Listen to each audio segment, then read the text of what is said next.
નમસ્કાર વિદ્યાર્થી મિત્રો. તો હવે આપણે આજથી ચેપ્ટર 9ની શરૂઆત કરીએ. ચેપ્ટર 9નું નામ છે ઘન પદાર્થના યાંત્રિક ગુણધર્મો. ઇન શોર્ટ, આપણે આ ચેપ્ટરની અંદર ટોટલી જે ઘન પદાર્થ આપણા દ્રવ્યના 3 સ્વરૂપો છે એમાંથી ઘન સ્વરૂપ છે એના યાંત્રિક ગુણધર્મોની આપણે અભ્યાસ કરવાની છે. બરાબર.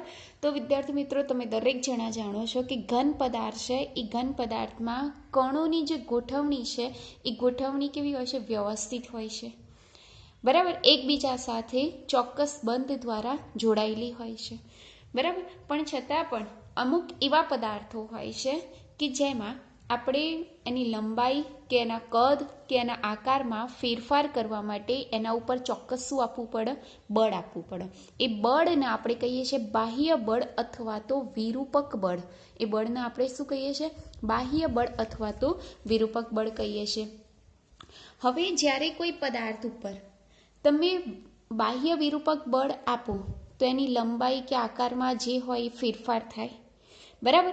અને જો એ બાહ્ય વિરૂપક બળ તમે દૂર કરી દો અને તે પોતાનો મૂળ આકાર અને પરિમાણ પુનઃ પ્રાપ્ત કરે, ફરીથી એ પ્રાપ્ત કરી દે, તો તેવા પદાર્થને શું કહેવાય? સ્થિતિસ્થાપક પદાર્થ. અને પદાર્થના આવા જે ગુણધર્મ છે એ ગુણધર્મને આપણે શું કહીશું? સ્થિતિસ્થાપકતા કહીશું. ફરીથી, કોઈ પણ પદાર્થની લંબાઈ કે આકાર કે કદ એટલે કે એના પરિમાણમાં ફેરફાર કરવા માટે આપણે શું આપીએ? બાહ્ય વિરૂપક બળ. આપણે બાહ્ય વિરૂપક બળ આપીએ, એના પરિમાણમાં ફેરફાર થાય અને જેવો તમે બાહ્ય વિરૂપક બળ હટાવી લો તો તરત જ એ પોતાનો મૂળ સ્થિતિ પ્રાપ્ત કરે, તો તેના આવા ગુણધર્મને આપણે શું કહીશું? સ્થિતિસ્થાપકતા કહીશું. અને આવા પદાર્થના શું કહીશું?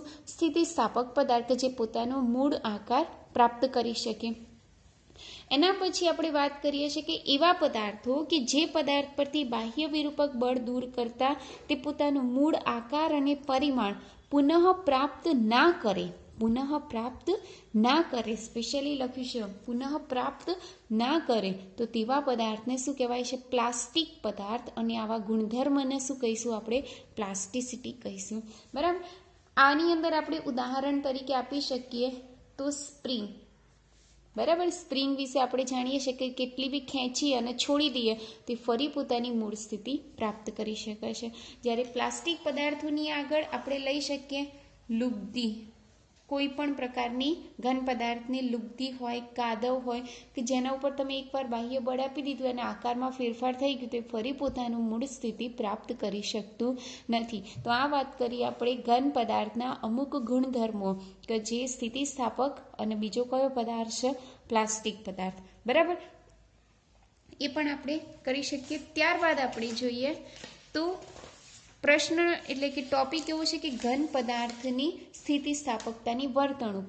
બરાબર. પરંતુ એ તમારા આ સિલેબસમાં છે નહીં, એટલે આપણે વધારે ચર્ચા કરતા નહીં. એના પછીનો આપણે ડાયરેક્ટ ટોપિક લઈ લઈએ છીએ. ટોપિકનું નામ છે પ્રતિબળ અને વિકૃતિ. બરાબર. સૌથી અગત્યના ટોપિક છે પ્રતિબળ અને વિકૃતિ. ચલો, પહેલા વાત કરીએ આપણે વિકૃતિ. વિકૃતિ વાત કરીએ. બરાબર. વિકૃતિ એટલે શું? કે જ્યારે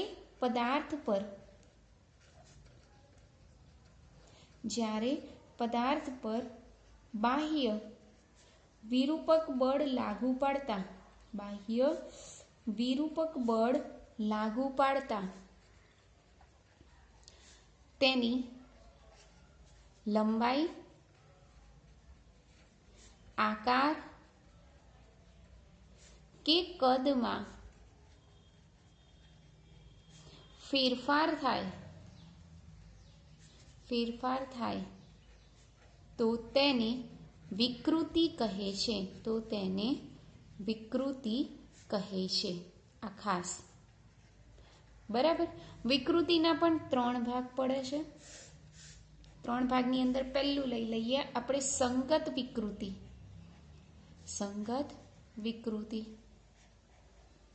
અથવા તો એને પ્રતાન વિકૃતિ પણ કહેવાય. એને શું કહેવાય? પ્રતાન વિકૃતિ.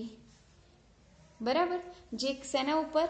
લંબાઈના આધારે વિકૃતિનું નામ પડે છે. બરાબર. બીજું કહી દઈએ આપણે આકાર વિકૃતિ. બીજું શું કહી દઈએ આપણે? આકાર વિકૃતિ. અને ત્રીજા નંબરે કહી દઈએ આપણે કદ વિકૃતિ. બરાબર. લંબાઈના આધારે પ્રતાન વિકૃતિ, આકારને આધારે આકાર વિકૃતિ અને કદના આધારે કદ વિકૃતિ. એટલે કે જ્યારે પદાર્થ પર બાહ્ય વિરૂપક બળ લાગુ પાડતા તેના લંબાઈમાં ફેરફાર થાય તો તેને આપણે પ્રતાન વિકૃતિ કહીશું. જો તેના આકારમાં ફેરફાર થાય તો એને આકાર વિકૃતિ કહીશું. અને જો તેના કદમાં ફેરફાર થાય તો એને કદ વિકૃતિ કહીશું. લંબાઈની વિકૃતિમાં બી પાછા બે ભાગ પડશે. એક તો તણાવ વિકૃતિ અને બીજું છે દાબીય વિકૃતિ. બીજું કયું છે? દાબીય વિકૃતિ. બરાબર. એક તણાવ વિકૃતિ અને બીજું છે દાબીય વિકૃતિ. તો આટલું યાદ રહેશે ને વિદ્યાર્થી મિત્રો? બરાબર. તો આ વાત કરી આપણે વિકૃતિ. આના વિશે ડિટેલમાં આપણે પછી જોઈએ. બરાબર. વિકૃતિ જોયું. હવે આપણે એના પછી જોઈ લઈએ પ્રતિબળ. બે ટોપિક જોવાના છે. એક જોયું આપણે વિકૃતિ, બીજું જોઈશું આપણે પ્રતિબળ. બરાબર. ચલો, પ્રતિબળ એટલે શું? કે જ્યારે કોઈ પણ પદાર્થ ઉપર તમે બાહ્ય વિરૂપક બળ લાગો તો એને અંદરના ભાગમાં એટલે કે આંતરિક એનું વિરુદ્ધ કરતું બીજું પુનઃ સ્થાપક બળ ઉત્પન્ન થાય છે. બરાબર. અહીંયા શું લખું છું કે જ્યારે પદાર્થ પર બાહ્ય વિરૂપક બળ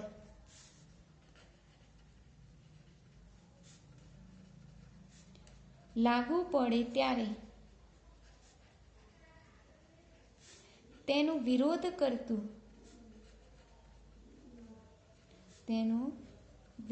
કરતું એકમ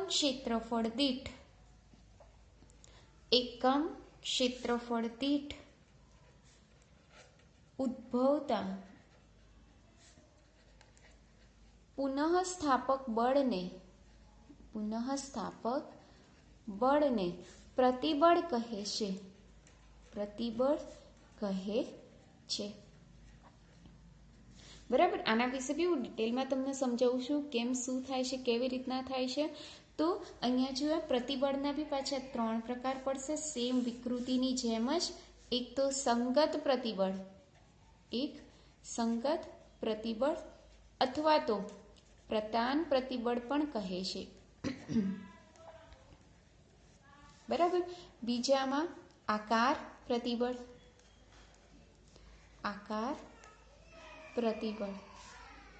અને ત્રીજામાં કદ પ્રતિબળ. બરાબર. ફરીથી જ્યારે પદાર્થ પર બાહ્ય વિરૂપક બળ લાગુ પડે ત્યારે તેનો વિરોધ કરતું એકમ ક્ષેત્રફળ દીઠ પુનઃ સ્થાપક બળને આપણે શું કહીએ છીએ? પ્રતિબળ કહીએ છીએ. બરાબર. અહીંયા સંગત પ્રતિબળ, અહીંયા આકાર પ્રતિબળ અને અહીંયા કદ પ્રતિબળ. હંમેશા યાદ રાખવાનું કે જે પ્રતિબળ છે એનો આપણે સિમ્બોલ બતાવીએ છીએ સિગ્મા. એનો સિમ્બોલ કયો બતાવીએ છીએ? સિગ્મા. ચલો, અહીંયા લખ્યું છે એકમ ક્ષેત્રફળ દીઠ ઉદ્ભવતું પુનઃ સ્થાપક બળ. એટલે ક્ષેત્રફળ ક્યાં આવે? છેદમાં. અને પુનઃ સ્થાપક બળ ક્યાં આવશે? ઉપર આવશે. બરાબર. એટલે સિગ્માનું સૂત્ર થશે F/A થશે. સિગ્માનો એકમ, તો સિગ્માનો એકમ કયો થશે? ન્યૂટન પર મીટર સ્ક્વેર. અને એનું પારિમાણિક જે સૂત્ર છે, સિગ્માનું પારિમાણિક સૂત્ર એ થશે M1 L-1 T-2. બરાબર. તો આટલી વસ્તુ. સંગત પ્રતિબળના બી પાછા બે ભાગ પડશે એઝ યુઝ્યુઅલ. આપણે વિકૃતિમાં કીધું એ મુજબ. કયા ભાગ પડશે? તો એક તો દાબીય પ્રતિબળ, સેમ એના જેમ જ. અને બીજું કયું છે? તણાવ પ્રતિબળ. ખ્યાલ આવી ગયો? તો આ વાત કરી પ્રતિબળની, વિકૃતિની. બરાબર. વિકૃતિની વાત કરીએ તો વિકૃતિનો સિમ્બોલ આપણે બતાવીએ છીએ આવી રીતના. ઈ બતાવીએ છીએ, એપ્સિલન્ટ બતાવીએ છીએ. એનું એકમ કયો? તો એનો કોઈ એકમ હોતો નથી. એ એકમ રહિત છે. આ 1 માર્ક્સમાં પૂછાય તો આટલું લખવાનું કે વિકૃતિનું કોઈ એકમ હોતો નથી. અને તેનું પારિમાણ સૂત્ર પણ હોતું નથી. એટલે કે પારિમાણ રહિત છે. બરાબર, આ વસ્તુ યાદ રાખવાનું. હવે આપણે ડિટેલમાં જોઈએ તો સંગત વિકૃતિ અને સંગત પ્રતિબળ આપણે એક સાથે જોઈએ. બરાબર, એવી રીતના 3 ભાગ પાડી દઈએ, ત્રણેય આપણે અલગ અલગ જોઈ લઈએ. તો ચલો, પહેલું આપણે લઈ લઈએ છે સંગત વિકૃતિ અને સંગત પ્રતિબળ. સંગત વિકૃતિ અને સંગત પ્રતિબળ. જો આમાં આકૃતિ ઉપરથી જ તમને ખ્યાલ આવી જશે સંગત વિકૃતિ અને સંગત પ્રતિબળ એટલે શું. કે દાખલા તરીકે મારી પાસે આ એક L લંબાઈનો સળિયો છે, ખાસ જોજો. બરાબર, આ L લંબાઈનો સળિયો, આનું બંને બાજુમાંથી ખેંચું છું, આવી રીતે બંને બાજુમાંથી ખેંચું છું. એનો મતલબ આની અંદર ખેંચાણ ઉત્પન્ન થયું. ખેંચાણ ઉત્પન્ન થયું તો આ જે વિકૃતિ અથવા તો પ્રતિબળ છે એને આપણે કહીશું તણાવ પ્રતિબળ અથવા તો તણાવ વિકૃતિ કહીશું. એને આપણે શું કહીશું? તણાવ પ્રતિબળ અથવા તો તણાવ વિકૃતિ કહીશું. ખ્યાલ આવી ગયો? બરાબર. હવે ખેંચીએ એની લંબાઈમાં શું થાય? વધારો થાય. બરાબર, એટલે એની લંબાઈમાં આપણે સહેજ વધારો બતાવી દઈએ. તો આવી રીતના લંબાઈમાં વધારો થાય અને જે પહોળાઈ છે એમાં શું થઈ જાય? ઘટાડો થઈ જાય, આવી રીતે. બરાબર, તો આની લંબાઈમાં સહેજ વધારો થઈ ગયો એટલે L પ્લસ શું લખીશું આપણે? ડેલ્ટા L કહીશું. ખ્યાલ આવી ગયો? આ આપણે નંબર 1 વાત કરીએ છીએ. કઈ? તણાવ વિકૃતિ. કઈ વિકૃતિ? તણાવ વિકૃતિ અથવા તણાવ પ્રતિબળ. બરાબર, ખેંચાણ ઉત્પન્ન થાય ને એટલે એને આપણે તણાવ કહીશું. ખ્યાલ આવે? જ્યારે બંને છેડેથી આપણે ખેંચીએ તો એની લંબાઈમાં શું થાય? વધારો થાય. તો અહીંયા લંબાઈમાં કેટલો વધારો થયો? ડેલ્ટા L જેટલો વધારો થયો. ડેલ્ટા L જેટલો વધારો થાય તો એ વખતે જે તણાવ વિકૃતિનું સૂત્ર છે, તણાવ વિકૃતિ, એનું સૂત્ર શું થશે? લંબાઈમાં થતો ફેરફાર અને મૂળ લંબાઈના ગુણોત્તરને તણાવ વિકૃતિ કહે છે. લંબાઈમાં થતો ફેરફાર અને મૂળ લંબાઈના ગુણોત્તરને આપણે શું કહીશું? તણાવ વિકૃતિ. બરાબર. હવે બળ તમે આ દિશામાં લગાડ્યું એને આપણે શું કહીશું? બાહ્ય વિરૂપક બળ. તો એનો વિરોધ કરતું પુનઃસ્થાપક બળ ઉત્પન્ન થશે. બરાબર, એ આ દિશામાં હશે, F, અને આપણે F ડેશ કહી દઈએ તો આ F કહેવાય. સેમ એવી રીતે અહીંયા પણ પુનઃસ્થાપક બળ ઉત્પન્ન થશે જેને આપણે કહીશું F, અને આપણે F ડેશ કહીએ તો અહીંયા જે તણાવ પ્રતિબળ છે એનું સૂત્ર શું થશે? F/A થશે. તો આ વાત કરી તણાવ વિકૃતિની વાત કરી. સેમ એવી રીતે નંબર 2, મારે દાબીય વિકૃતિની વાત કરવી છે. તો દાખલા તરીકે મારી પાસે આટલી L લંબાઈનો સળિયો છે, આવી રીતે. બરાબર, હું બંને બાજુમાંથી દબાવું છું એટલે કે દાબીય બળ આપું છું. F ડેશ કહી દઉં બંને બાજુ. બરાબર, તો શું થશે? આ દબાશે. દબાશે એટલે એની લંબાઈમાં શું થશે? ઘટાડો થશે, પરંતુ પહોળાઈમાં શું થશે? વધારો થશે, આવી રીતના. બરાબર, એટલે આના હવે શું થશે? L માઇનસ ડેલ્ટા L થશે, એટલે લંબાઈમાં શું થયો? ઘટાડો.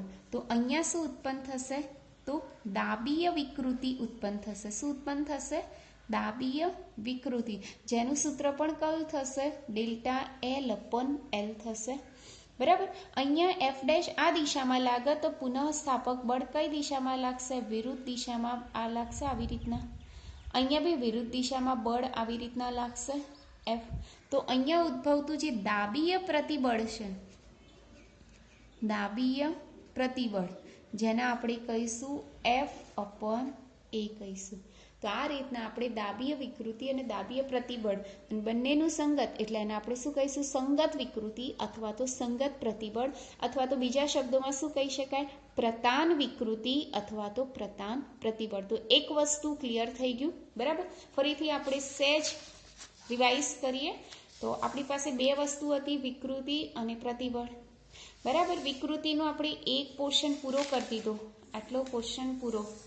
બરાબર, અને અહીંયા પણ આપણે પ્રતિબળનો એક પોર્શન પૂરો થઈ ગયો. ખ્યાલ આવી ગયો? હવે 2 પોર્શન રહ્યા, એક આકાર વિકૃતિ અને અહીંયા શું રહ્યું? આકાર પ્રતિબળ રહ્યું. બરાબર. તો હવે આગળનો ટોપિક આપણે લઈએ કયો?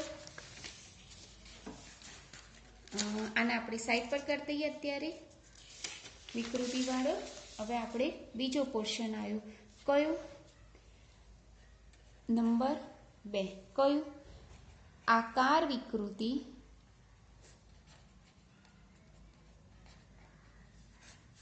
અને આકાર પ્રતિબળ. આકાર પ્રતિબળ, સોરી, આકાર વિકૃતિ અને આકાર પ્રતિબળ લઈએ. બરાબર. હવે આ સમજાવવા માટે હું તમને એક સરસ મજાનું ઉદાહરણ આપું. ધારો કે આપણી પાસે એક ચોરસ પ્લેટ છે. બરાબર. જેની આ લંબાઈ આપણે લઈ લઈએ L. એની લંબાઈ આપણે શું લઈ લઈએ? L લઈ લઈએ. બરાબર. અને એની જે પહોળાઈ છે એ પહોળાઈ આપણે લઈ લઈએ x. હવે આ જે ચોરસ પ્લેટ, ચોરસ તકતી છે, એને હું સ્પર્શીય બળ આપું, એટલે કે આવી રીતના સ્પર્શીય બળ, જોજો આમ બળ આપું છું F', અને આ બાજુમાં આ દિશામાં બળ આપું છું. એટલે હું આ રીતના, જો તમે ખાસ આમ બળ આપું છું આવી રીતના. બરાબર. એટલે આનો આકાર ચોરસ ન રહેતા અહીંયાથી સેજ ખૂણો થઈ જશે. અહીંથી શું થઈ જશે? સેજ ખૂણો થઈ જશે આવી રીતના. બરાબર. એટલે ચોરસ ન રહેતા કેવો થઈ જાય છે? સેજ શક્કરપાળા ટાઈપ થઈ જશે. કેવો થઈ જશે? સેજ શક્કરપાળા ટાઈપ. એટલે કે અહીંયા એ શું બનાવશે? સેજ ખૂણો બનાવી દેશે થીટા. અને અહીંયા સેજ સ્થાનાંતર થઈ ગયું. કેટલું થયું? Delta x. અને આ તો ખ્યાલ છે આ કેટલું હતું? L હતું.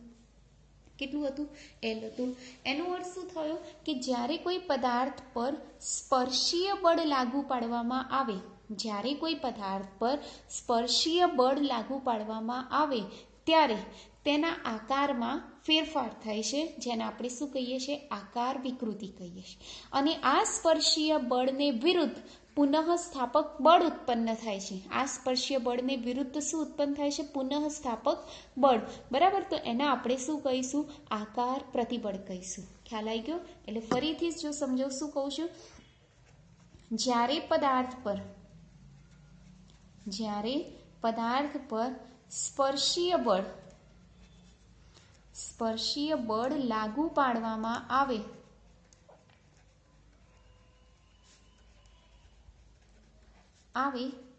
ત્યારે પદાર્થના આકારમાં ફેરફાર થાય છે. ત્યારે પદાર્થના આકારમાં ફેરફાર થાય છે. આથી તેને આકાર વિકૃતિ કહે છે. આથી તેને શું કહેવાય? આકાર વિકૃતિ કહે છે. બરાબર. આ સ્પર્શીય બળને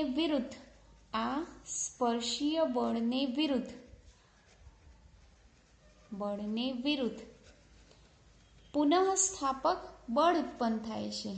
પુનઃસ્થાપક બળ ઉત્પન્ન થાય છે, જેને આકાર પ્રતિબળ કહે છે. જેને શું કહેવાય છે? આકાર પ્રતિબળ કહે છે. ખ્યાલ આવી ગયો? તો અહીંયા જે ખૂણો જેટલું એનું વિસ્થાપન થાય છે, એટલે કે અહીંયા લખી શકાય કે આકૃતિ પરથી tan theta is equal to સામેની બાજુ ભાગ્યા પાસેની બાજુ. તો થીટાની સામેની બાજુ કઈ? Delta x. અને પાસેની બાજુ કઈ? L. પરંતુ ખૂણો એ ખૂબ જ સૂક્ષ્મ હોવાથી, ખૂણો કેવો છે? ખૂબ જ સૂક્ષ્મ હોવાથી tan theta is equal to શું લખી શકાય? થીટા. માટે tan થીટાની જગ્યાએ શું લખવાનું? થીટા. જેને આપણે શું કહીશું? આકાર વિકૃતિ કહીશું.